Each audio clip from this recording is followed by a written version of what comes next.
across the street in that building. There's a building across the street. I could walk over there and find someone to have sex with. Hey guys, welcome to Too Personal. I'm Joy Taylor. Thanks so much for joining us this week and hanging out. If you haven't already, make sure you hit subscribe and follow us on social media at Too Personal Show.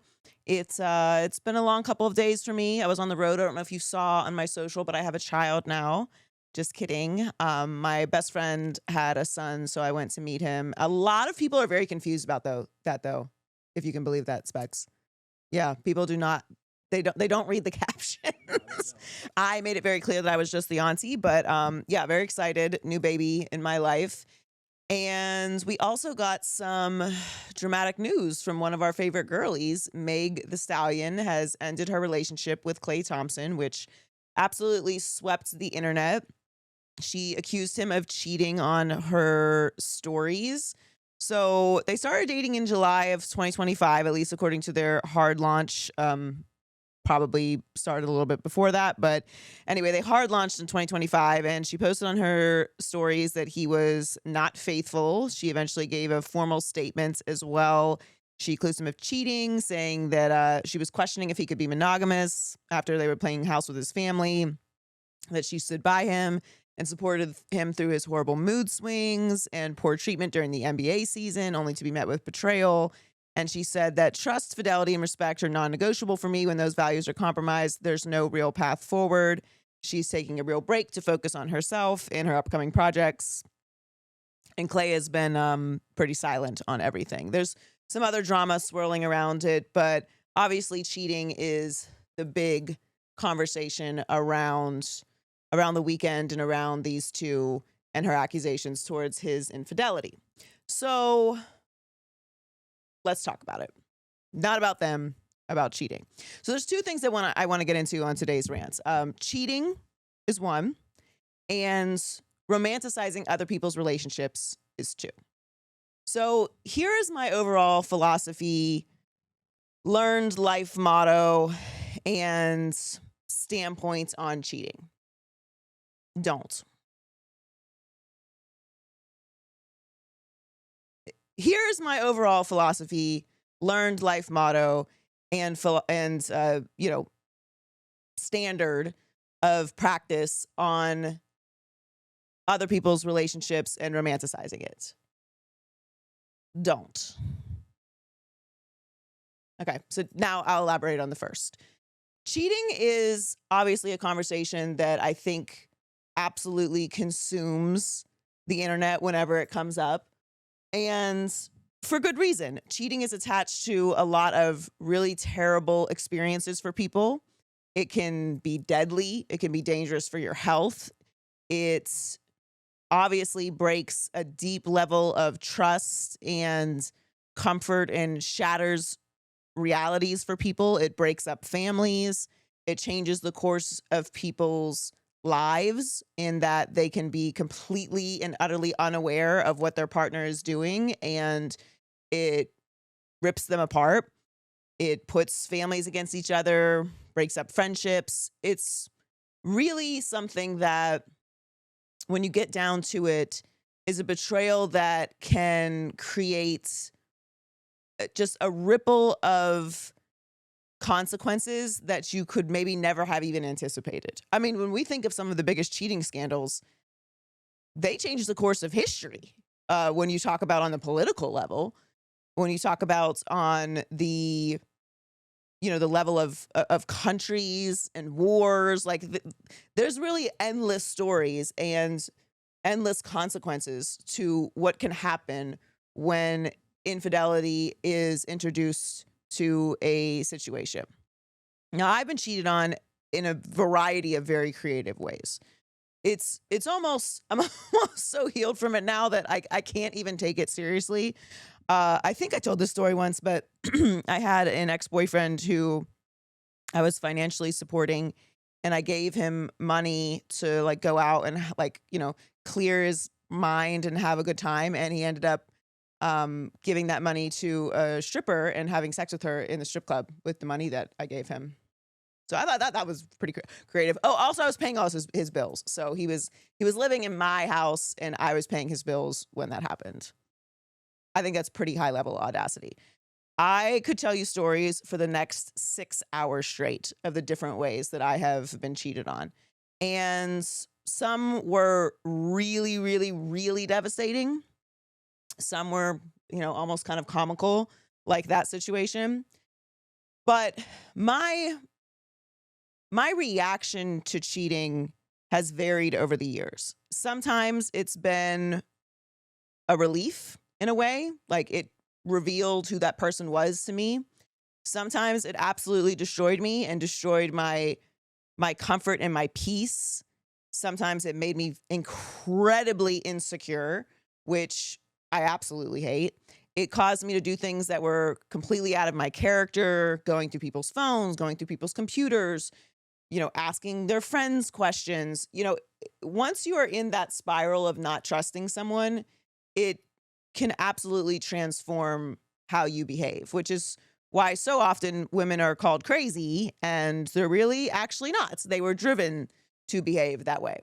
Sometimes they are, but a lot of times I see women acting well outside of how they should be behaving or they normally would be behaving, and it's because their trust has been so deeply shattered. And I know there's going to be some people on the internet who are like, well, da, da, da, da, da. Like, who are you to talk about this? I'm not going to sit here and be a hypocrite. I have had situations in my past, not the ones you're thinking about, where I have not been faithful. And then I immediately left. So does that even count? I don't know if that counts. It's more revenge than it was actually not being faithful. I'm sure the men will have a lot to say about it. But outside of my baseline philosophy of don't cheat, I find cheating to be a real challenge for people. Like, you have to do a lot to cheat on someone. You have to lie extensively. You have to hide things in your phone. You have to hope constantly that the person that you're cheating with doesn't run and go tell your partner. You have to make sure that you're turning your location off. Like, is it not exhausting for you? And you could just be single. Just be single. So what I find for a lot of people, and I don't want to limit this to men, because there are certainly women who cheat, and there are certainly women who cheat and lie and manipulate. Obviously, in this situation, we can just talk about men because that's what it has prompted this conversation with Megan Clay. I think that at this age, in this chapter of my life, cheating is not even something that I think about. It's not even something that would cross my mind to do. It's also not something that I would ever tolerate. It would be such an easy decision for me because, as I said in last week's episode, peace is the most important thing in my life. So if you're disrupting my peace, you got to go. And while I might be sad about it, you've made it a very easy choice for me. And I think a lot of times when it comes to cheating, it's obviously very selfish. It's obviously something that you're not thinking long term about the consequences of. But for me, I kind of look at cheating as something that it's like you want to have everything at the same time. You want to have the benefits of a relationship. You want to have the benefits of a partner.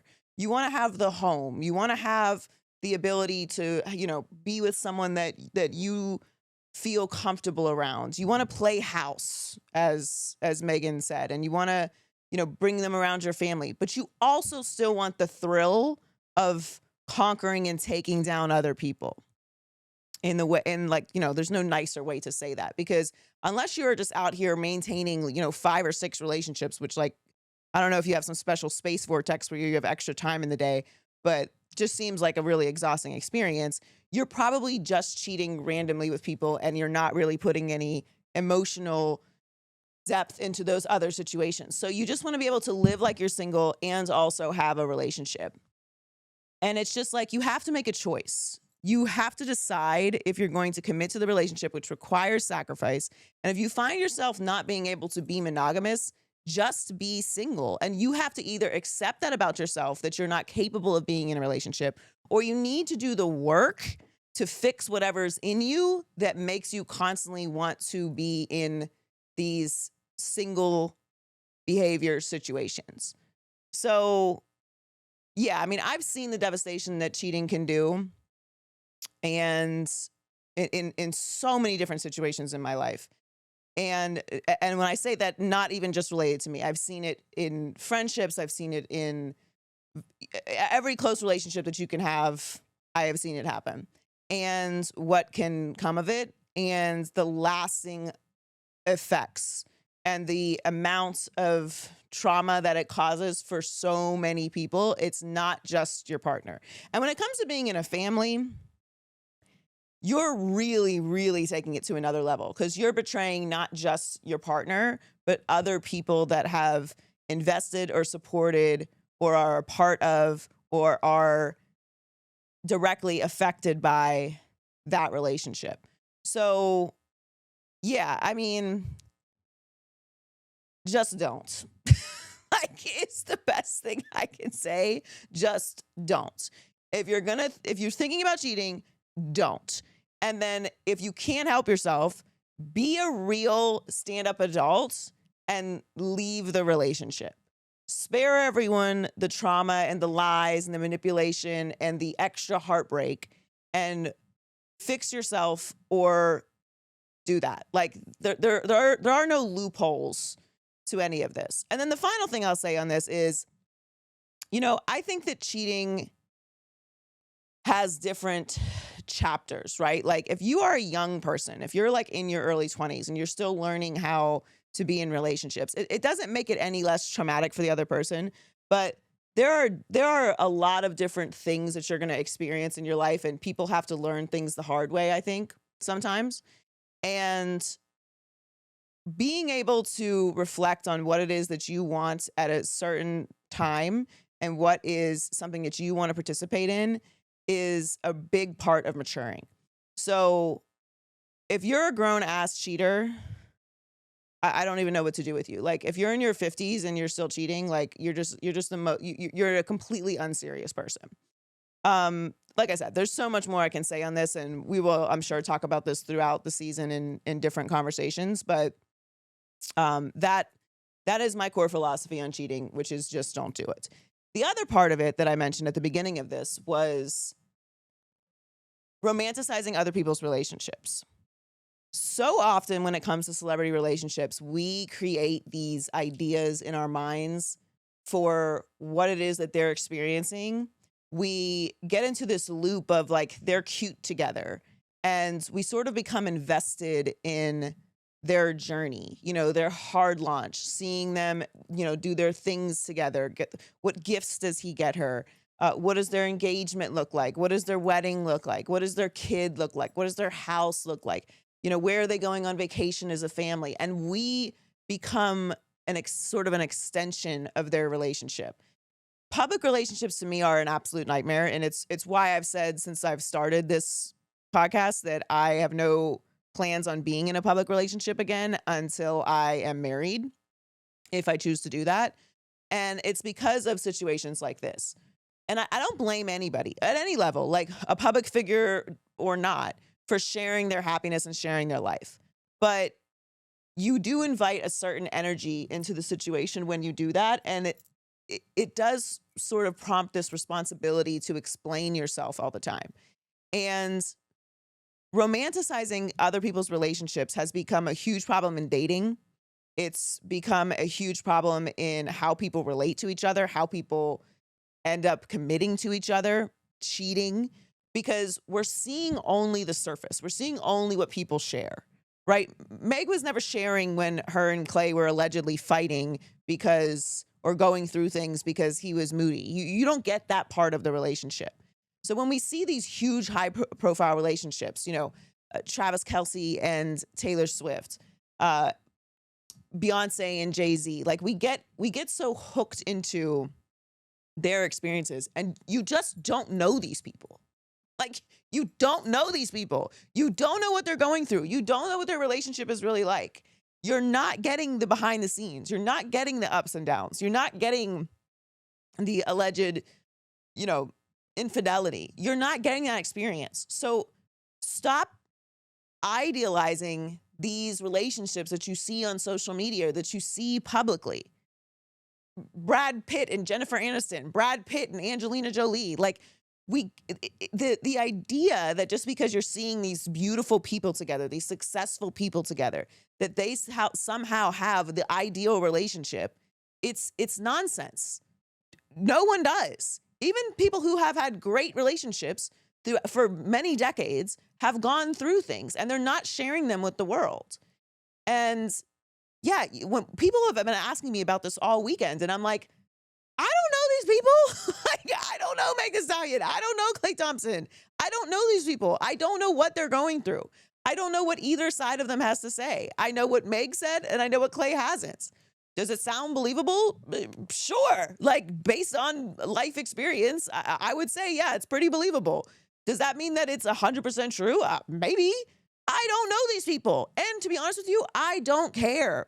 I don't put celebrity relationships up on a pedestal. I don't put anyone's relationship up on a pedestal unless I actually know these people. I put my sister and my brother-in-law, I put their relationship up on a pedestal. I put my brother and his wife, I put their relationship on a pedestal because I see them. I know what happens behind the scenes. I have firsthand experience with their ups and downs. I know what they have gone through. I see how they treat each other. And I still don't know certain aspects of their relationship, but I certainly have a front row seat to the good and the bad. So I can say, if I want a relationship, I want it to be like that. I don't know these people. So I don't have an answer for what they should do or what she should do. I don't fucking know. I don't know anything about them. And neither do you. And I get it. Like, people love gossip. People love drama. People want to support people they're fans of. All I'm saying, and you have every right to do that. Like, live your life. But all I'm saying is, when these things happen, don't take it personally, because you don't know these people. And it's nonsense. Your life and what's happening around you and the actual experiences that you have, if you have parents that have a good relationship, if you have siblings that have a good relationship, if your best friend has a good relationship, like, idealize that. Am I saying that right? Idealize, maybe they're both words. Idealize, yeah. Look up to that. Make that a goal that you can go through things and see things firsthand and apply that. Because putting these celebrity relationships up on a pedestal, it's just always been so weird to me. I get people take it personally because they're fans of people and they don't want them to suffer. I get all that. But the reality is you don't know these people. And I don't know these people. I don't know anything about what's going on. And I'm not pretending to. I'm speaking on two abstract ideas that I have pulled from this story, which is don't cheat and don't put other people's relationships up on a pedestal if you don't know them personally. Those are two things that I think you should absolutely apply to your relationships. I feel like those are pretty obvious statements, but all weekend long, I've been having this conversation about these two, and I don't know how many people have asked me, and I'm like, yeah, I don't know her. I don't know him. I think it's sad if it's true, because it's an awful thing to go through, and it sucks to go through that publicly, and it sucks to not be able to trust your partner, and it sucks to be sucked up in romance and believe that you have a future with someone, and the whole while they don't respect your boundaries. So yeah, I if it is true, which I don't know, because I don't know these people, that's a really sad and hard thing to go through. And the one final thing I will say before I wrap this up, because I'm seeing so much of this on the internet, and yes, I have to make this about men. So many people are like, well, what does she expect? Or did she think that he was not going to cheat on her? He's an athlete. Or she should understand that that's the lifestyle and da-da-da. You have every right to have a boundary that cheating is not acceptable for you. And just because you're famous, or just because you're dating another famous person, just because that person gets attention, as if Meg Thee Stallion doesn't get attention, you have every right to say that that is a non-negotiable for you. And listen, I don't give a fuck, and I don't know how we ever got here, where it's just like assumed that just because a man has options that he is going to cheat, or that he has a right to cheat, or that if you're going to date that person, you have to accept that. If he has said to you, I am not going to be faithful to you, but I do want to be in a relationship with you, and you choose to be in a relationship with him, yeah, that's your fault. He's told you. But if he has presented this life before you that he is going to be faithful to you and he's not going to care about these hoes, and by hoes, I mean like just people, like they're probably not hoes. I'm sure they're wonderful women. He's not going to care about these women. And then proceeds to do that, then that's a lie and that's deception. And anyone has any right to say, I don't want to live that lifestyle. Like a lot of women do accept that lifestyle, and that's cool too. Like that's their prerogative. But this idea that she's just supposed to accept that shit, like what are we talking about? Get a fucking grip. Let me tell you this. I say this to my male friends all the fucking time.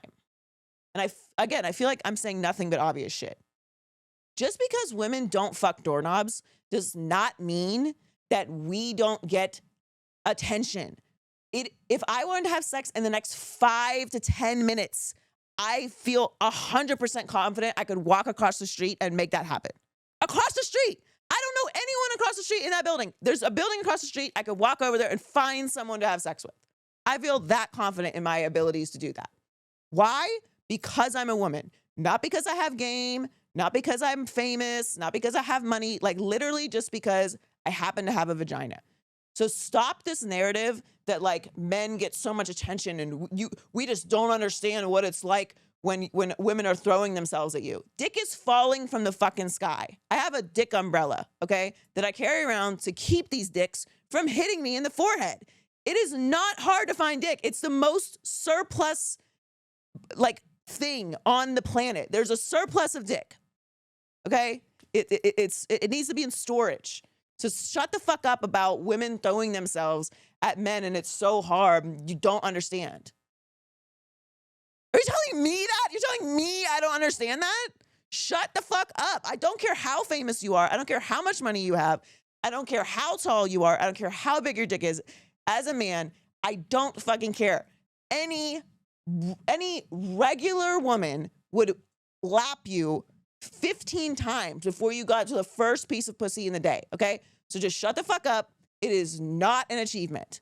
Stop doing that. Okay, I had to get that out of my system. Anyway, okay, it's time now for Never Too Personal. If you want to be a part of the show, which we really encourage, we want to hear from you. Email us your stories, your questions for advice, your questions for me to twopersonalpodcast@gmail.com, or you can also send it to us on Instagram. And on Sundays, we put the prompt up so you can put it on our Instagram story as well. So this question is, what's the thing people assume about you because of how you carry yourself that couldn't be more wrong? It's kind of twofold. I think people assume that because I am a professional and because I've worked in, media for a long time and I have shit to lose and, I'm like a tiny person, despite the internet saying that I'm overweight. And just, that I'm who I am, that I won't smack you right in your fucking mouth. And I think it's very crazy that people assume that. And I've said this many times that we need to bring back hand-to-hand violence. We need to do away with guns and bring back hand-to-hand violence. I talk a lot about fighting, but it's really because I truly believe that if more people got bopped in the mouth, like some of you guys didn't have parents who beat you, and it's very obvious. But like, did your mom ever just like bop? Like I never talked back to my mom because I knew there was going to be immediate pain. But some people couldn't help themselves, so like you get a little bop, like bop, like shut the fuck up, real quick, shut the fuck up.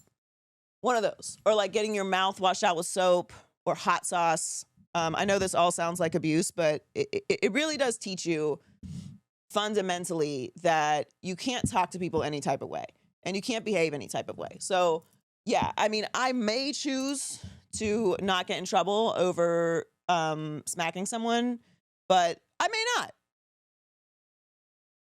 And that's up to them to decide how, it's like a pick your own adventure. That's what life is. Life is a pick your own adventure book, and maybe you shouldn't do that.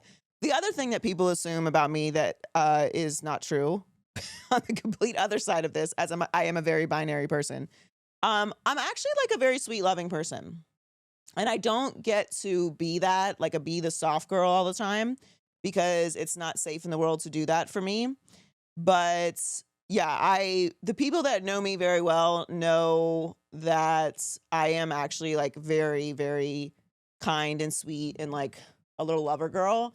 But I only let the people who have like absolutely earned that space with me get that. So I don't know if that makes any sense at all, what I just said, because I just talked about smacking people in the face and I'm a lover girl, but we're complex, okay? We're complex creatures, okay? We have levels. So that's the answer to my question, or to your question. If you want to be a part of the show, twopersonalpodcast@gmail.com. Follow us on social media, Too Personal Show.